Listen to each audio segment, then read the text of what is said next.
All right, we're here at Yale Walker Farms. Ain't wanting to give up on the vehicle just because it's got a little age on it. We got the old mighty flatbed that we've had for a long, long time. We put a power steering pump back on it, which also runs the brake booster, a hydro boost.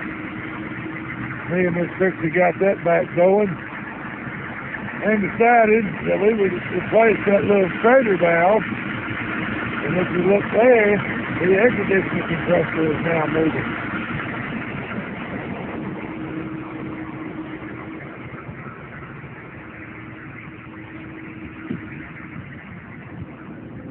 This feels oh so nice coming out the vent. 19 has a luxurious dash.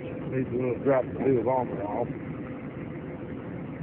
Seat's got a few miles on it, but she's still going. The 91 6.2 liter, one ton with a deluxe 10-foot flatbed.